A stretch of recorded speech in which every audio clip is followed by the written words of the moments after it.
할렐루야. 우리는 하나님의 택함 받은 백성입니다. 우리는 하나님의 거룩함을 입은 자들입니다. 우리는 하나님의 특별한 사랑을 입고 살아가는 주의 백성인 줄로 믿습니다. 그래서 주님은 우리들에게 거룩한 옷을 입혀주셨습니다. 그것을 제가 예수 브랜드라고 이름을 붙였습니다. 우리는 긍휼과 자비와 겸손, 온유, 오래 참음으로 옷을 입고 살아갑니다. 그 위에 용서와 사랑으로 우리의 거룩한 삶을 더욱더 빛나게 만들어 갑니다. 오늘은 성경에 기록되기를 우리가 입은 예수 브랜드의 가치를 더 아름답게 유지하는 세 가지 말씀이 나오는데, 그것은 바로 평강, 감사, 그리고 말씀을 이야기하고 있습니다. 15절 말씀에 그리스도의 평강이 너희 마음을 주장하게 하라, 이렇게 말씀을 시작합니다. 주장한다고 하는 것은 어떤 것에 대해서 지배하고 있다, 그런 말이죠. 너희들의 마음이 예수 그리스도의 평강이 지배할 수 있도록 해라, 그런 말입니다. 너희들이 생각하는 마음, 너희들이 생각하는 기쁨, 너희들이 생각하는 평화, 이런 것이 아니라 하나님이 주시는 평강으로 너희의 마음을 주장하게 하라는 것입니다. 그런데 하나님의 평강은 내가 원한다고 생기는 것이 아니라 하나님의 은혜를 받은 자들이 경험하는 것입니다. 하나님의 은혜를 많이 받으시기를 축복합니다. 그러면 하나님의 평강을 누릴 수가 있는 것입니다. 그래서 바울은 모든 서신의 편지 앞에 기록하기를 하나님의 평강, 은혜와 평강이 너희에게 있을지어다 라고 인사하지 않습니까? 하나님의 은혜가 임해야 평강이 찾아온다는 것이죠. 하나님의 은혜를 날마다 발견하시기를 축원합니다. 하나님의 은혜는 예수 그리스도의 성육신 사건, 그리고 예수님의 십자가 사건, 부활의 사건에서 나타납니다. 예수님이 말씀이 육신이 되어 우리 가운데 오셨기 때문에, 그분이 십자가에 달려 죽으셨기 때문에, 십자가에 달려 죽었지만 다시 부활하고 승천하셔서 그분이 우리에게 구원의 은혜를 베푸셨기 때문에 우리 속에 하나님의 평강이 임하는 것입니다. 구원받은 우리들이 우리의 힘으로 된 것이 아니라 오직 하나님의 은혜인 줄로 믿습니다. 너희는 그 은혜를 인하여 믿음으로 말미암아 구원을 얻었나니 이것이 너희에게 선한 것이 아니라 하나님의 선물이라 말씀했으니, 이 말씀을 의지하여 하나님의 은혜를 깨닫고 날마다 감사하며 나아가시기를 축복합니다. 하나님은 우리에게 날마다 은혜를 베푸십니다. 하나님은 우리의 기도를 날마다 들으시고 하나도 땅에 떨어뜨리지 아니하시고 응답하십니다. 하나님은 그 뜻대로 부르심을 입은 자들에게는 모든 일이 합력하여 선을 이루게 하신다고 약속하셨습니다. 하나님은 우리가 전혀 생각하지 않았던 고난과 역경이 찾아올지라도 그것을 뚫고 지나가 승리하게 하시는 형통함을 주시는 분이십니다. 하나님은 꺼져가는 등불도 끄지 아니하시고 상한 갈대도 꺾지 아니하십니다. 우리의 과거를 묻지 않습니다. 언제나 우리를 용서하시기를 기뻐하시는 그분은 우리의 죄를 기억하지 아니하시고 우리를 언제나 승리의 길로 전진하게 하여 주시는 줄로 믿습니다. 그래서 사도 바울이 나의 나된 것이 다 하나님의 은혜라고 고백을 했던 것입니다. 남은 생에 하나님의 은혜를 많이 발견하시기를 주의 이름으로 축원합니다. 하나님의 은혜는 카리스마, 은사로 나타납니다. 믿는 자들에게 하나님은 성령의 뜻을 따라 각양각색의 은사, 카리스마를 주십니다.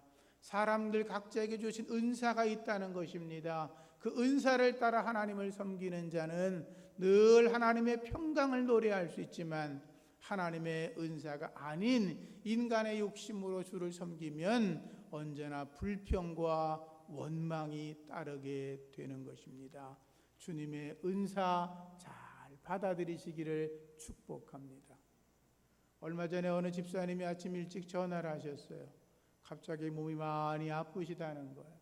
응급실에 갈 수밖에 없는 상황이라는 거예요. 제가 기도를 했습니다. 믿음으로 기도했는데 깜짝같이 나았다는 것입니다.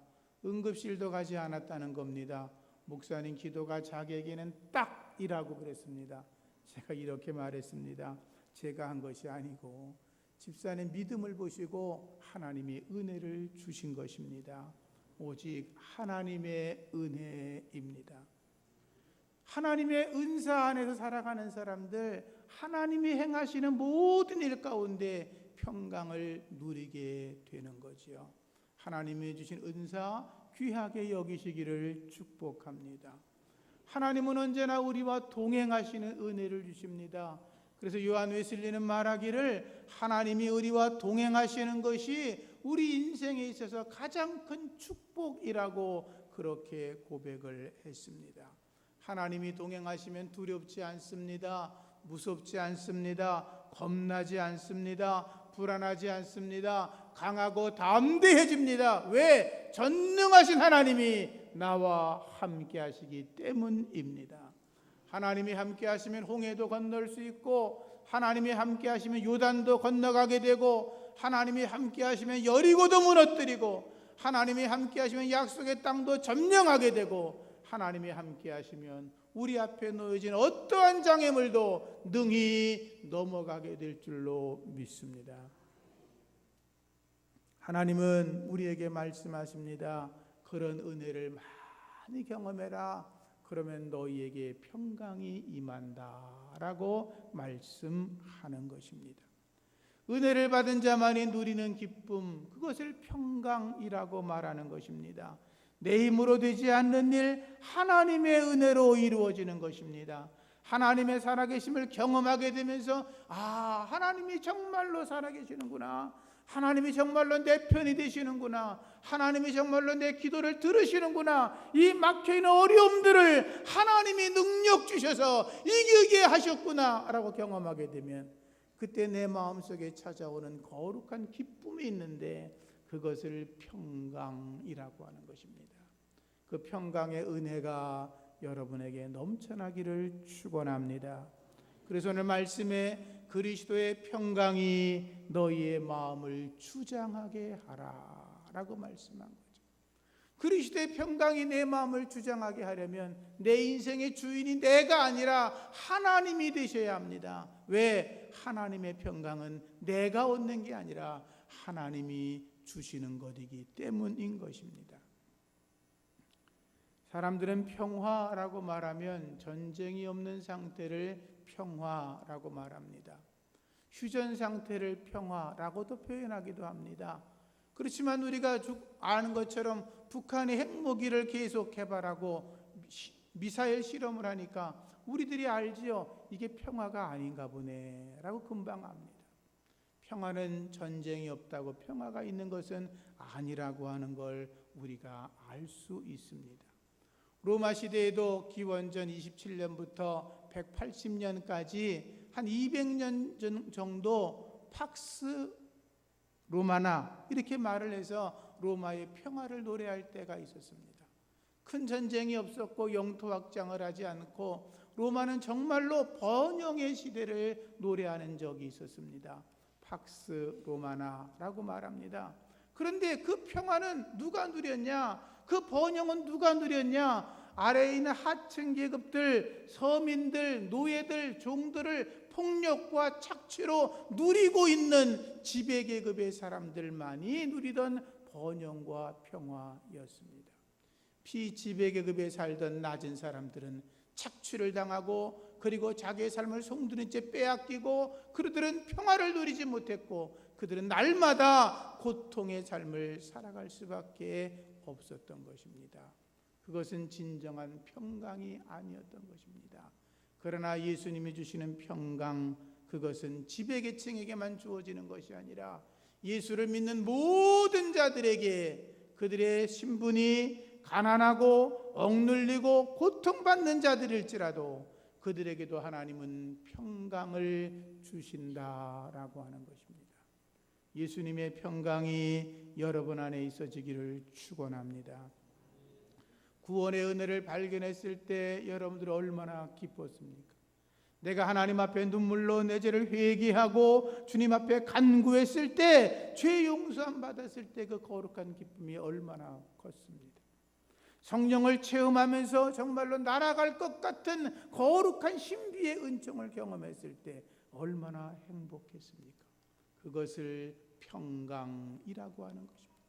돈이 있는 자들에게, 권력 있는 자들에게, 힘 있는 자들에게, 잘난 자들에게 주어지는 평화가 아니라 누구든지 예수를 만나게 되면 그분에게로부터 샘솟는 기쁨을 얻게 되는데, 그것을 바로 평강이라고 노래하는 것입니다. 주의 평강이 여러분을 지배할 수 있기를 축복합니다. 하나님을 철저하게 신뢰할 때 우리 안에 평강이 찾아옵니다.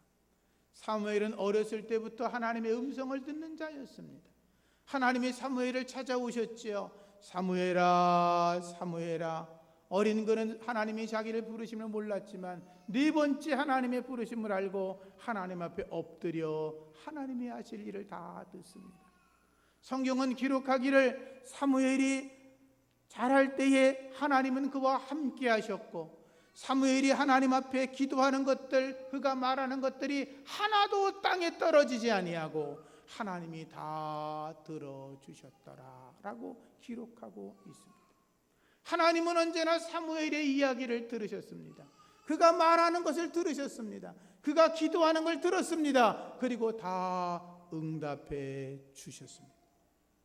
사무엘은 담대했고 그의 마음속에는 하나님이 내 기도를 들으신다는 담대함 속에 나타나는 거룩한 기쁨, 평강이 있었던 것입니다.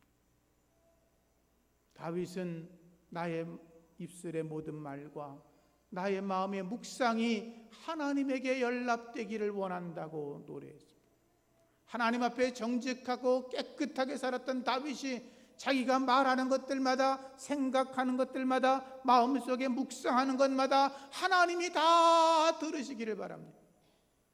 그는 그래서 전쟁터에 나가 싸움에서도, 수많은 화살과 창이 날아오는 전쟁터에서도 내가 사망의 음침한 골짜기를 지날지라도 내가 해를 두려워하지 않는 것은 주께서 나와 함께 하심이라 노래하지 않습니다. 우리나라가 참 굉장한 경쟁 사회죠. 요즘 신문들에서, 방송에서 헬조선 이렇게 말하지 않습니까? 그 사실 우리가 먹고 사는 걸로 보면, 문화로 보면, 문명으로 보면 세계 어디 나가도 이 땅이 헬조선이라고 말할 수 없는데 사람들이 왜 그렇습니까? 경쟁 사회에서 이겨내기 힘들다는 것입니다. 경쟁 사회에 도태된다는 것입니다. 그러나 하나님이 나와 함께 하시면 어떠한 경쟁 구조 속에서도 하나님이 여러분들을 승리하게 하실 줄로 믿습니다. 그 평강의 은혜를 노래하며 나아가시기를 축원합니다. 평강은 우리 마음이 깨끗한 상태, 죄가 없는 상태를 말합니다. 내가 하나님의 은혜를 받고 살아가도 내 안에 죄가 가득해지기 시작하면 내 안에 평강이 사라집니다. 죄로 인해서 두렵고 불안하고 공포를 느끼게 됩니다. 그러나 내 안에 죄가 없어지면 우리 안에 언제든지 하나님이 나와 동행하신다고 믿기 때문에, 하나님이 나와 함께 하시고 권능의 오른팔로 나를 붙잡아 주시고 언제나 내 앞에서, 내 옆에서 함께 길을 행하시기 때문에 조금도 두려움이 없게 되는 거죠. 죄가 없어야 되는 것입니다. 여러분 속에 죄가 있습니까? 십자가의 은혜로 죄를 씻어내시기를 주의 이름으로 축원합니다. 그러면 평안이 찾아옵니다. 주님 말씀하셨습니다. 평안을 너에게 끼치노니 내가 너희에게 평안을 주노라.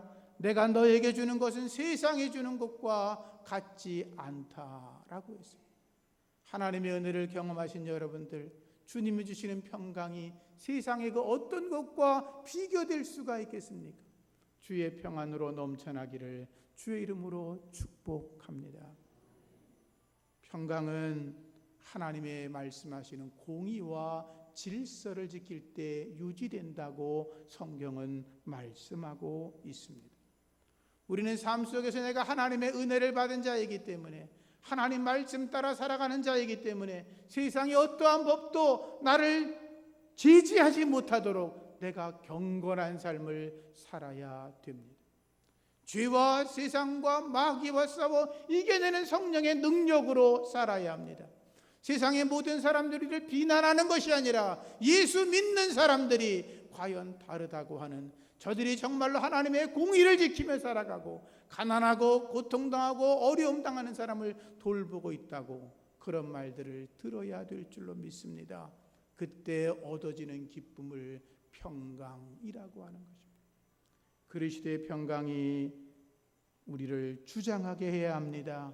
이사야 32장 17절 말씀에 공의의 열매는 화평이요 공의의 결과는 영원한 평안과 안전이라고 했으니 그 은혜가 여러분에게 있어지기를 축원합니다.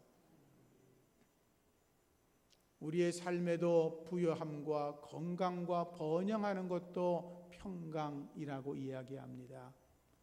이스라엘 백성들은 성전을 향하여 올라갈 때마다 노래합니다. 시편에 담겨진 성전에 올라가는 노래라고 하는 시편들이 여러 개 있는데, 그들은 예루살렘을 위하여 그때마다 평안을 노래했습니다. 예루살렘을 사랑하는 자들이 형통할 거다라고 노래했습니다. 예루살렘 평화의 도시라는 뜻 아닙니까? 하나님의 놀라운 은혜가 예루살렘에 임하기를 그들은 노래했습니다. 예루살렘에 하나님의 은혜가 임하면 그 은혜가 자기와 자기의 가정과 자기의 모든 권속들에게 임한다고 믿었습니다. 예루살렘에 하나님의 축복이 내리면 자기들의 삶 속에도 물질적으로, 육체적으로, 정신적으로 축복이 온다고 믿었던 거죠. 하나님의 은혜, 평강이 우리 안에 넘쳐나기를 다시 축복합니다. 예수님은 샬롬의 왕이십니다. 그분은 평화의 왕이십니다. 그분을 믿는 자들에게 주어지는 은혜가 샬롬인 것입니다. 그리스도의 평강이 여러분의 마음을 주장하기를 다시 한번 축복합니다. 두 번째 오늘의 말씀의 키워드는 감사라는 말씀입니다. 오늘 본문의 말씀에 감사라는 말씀이 3번이나 기록되어 있습니다. 무슨 말입니까? 날마다 하나님께 감사하라는 것입니다.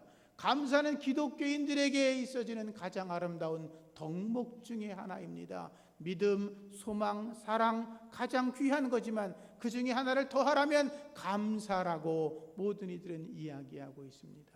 감사하시기를 축원합니다. 예수를 믿는 사람들에게 예수를 믿고 변화된 것이 무엇입니까? 라고 물으면 그분들이 공통적으로 말하는 것이 뭐냐 하면 마음의 평안이 찾아왔습니다. 생활이 과거처럼 그렇게 대단하진 않아도 언제나 만족한 심령을 얻게 되었습니다. 예수님 만나고 나니 행복합니다. 그리고 표현하는 게 뭐냐 하면 감사합니다 라고 하는 거죠. 여러분은 저보다 밖에 나가서 사람들을 더 많이 만나지 않습니까? 그런데 만나는 사람들이 말끝마다 감사합니다 라고 표현하는 사람은 99%가 예수 잘 믿는 사람들입니다. 예수 안 믿는 사람들 감사 잘 못합니다. 아니 예수 믿는 사람도 성숙하지 않은 사람들은 감사를 표현하지 못합니다. 모든 일에 감사하시고 언제나 항시범하시기를 축복합니다. 너희는 또한 감사하는 자가 되라. 이 말은 항상 감사해라. 어떤 상황이 찾아왔든지 감사해라. 그런 말이에요. 감사는 3가지 단계가 있다고 사람들이 그럽니다. 첫 번째는 if의 감사. 하나님 이 기도 들어주시면 감사할게요. 이런 사람들. 두 번째는 because of의 감사. 하나님 내 기도를 들어주셨기 때문에 제가 감사합니다.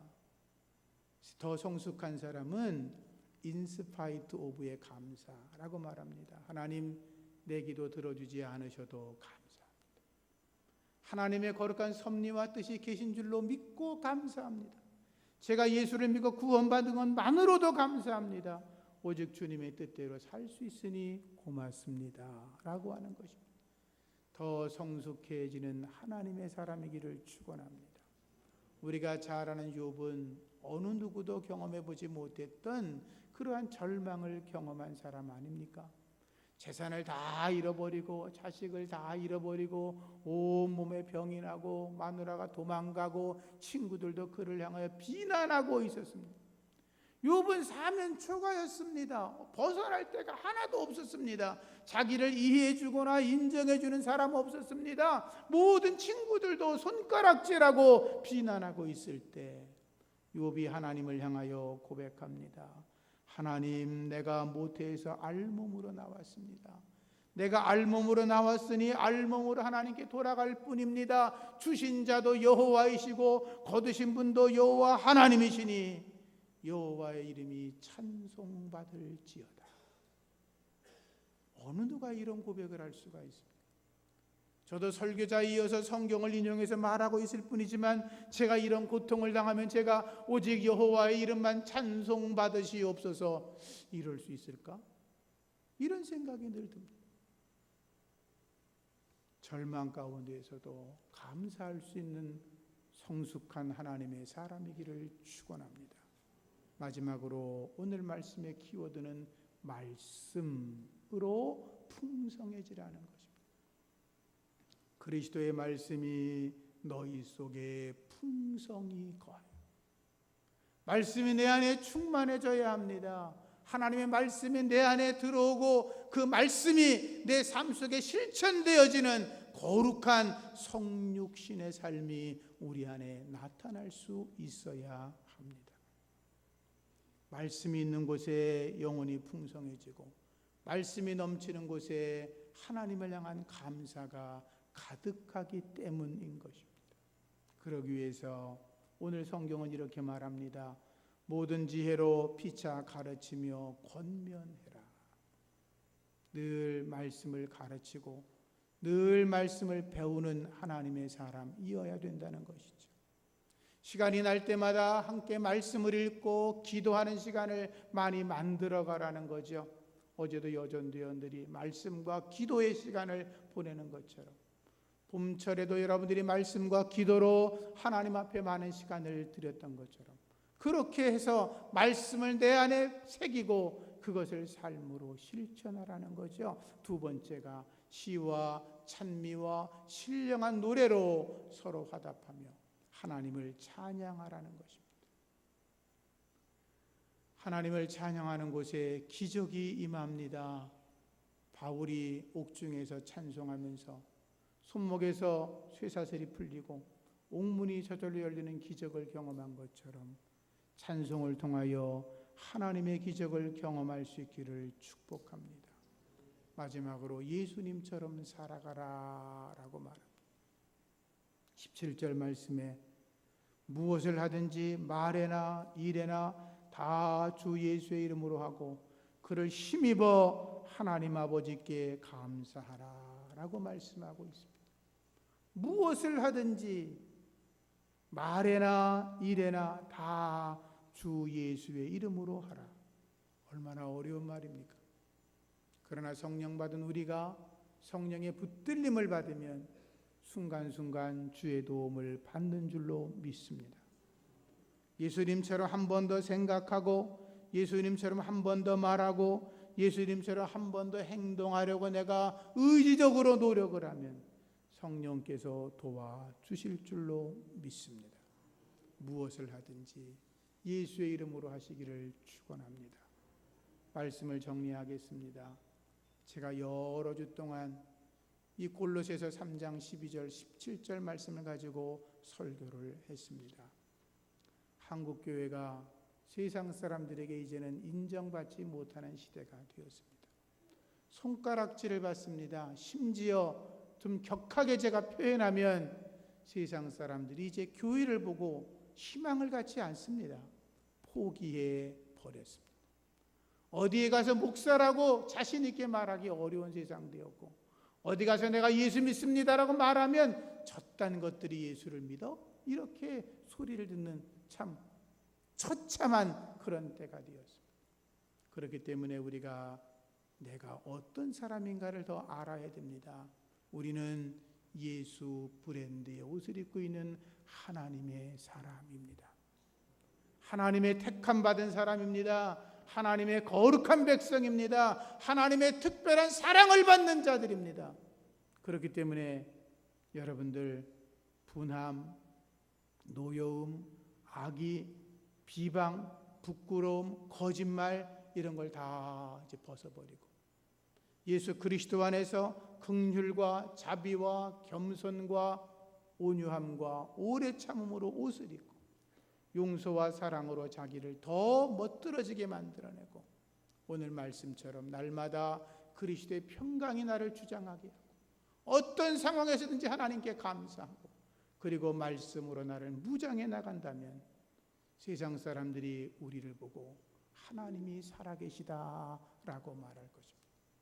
교회에 소망이 있다라고 말할 것입니다. 여러분들 때문에 이 사회가 새롭게 변화되어지고 하나님을 알지 못하는 사람들이 여러분의 예수 브랜드의 삶 때문에 주께 돌아오게 될 줄로 믿습니다. 기도하겠습니다. 하나님 감사합니다. 나를 살리고 교회를 살리고 한국교회를 살리고 하나님의 나라를 살려내는 거룩한 삶이 우리에게 있게 하여 주옵소서. 세상 사람들이 교회를 인정하고 존경하고 교회만이 이 세상을 구원할 수 있는 유일한 소망이라고 그런 말들이 이 땅에서 나타나게 하여 주시옵소서. 우리가 예수 브랜드의 옷을 입고 예수의 사람으로 세상을 살아가게 하여 주시옵소서. 예수님 이름으로 기도합니다. 아멘.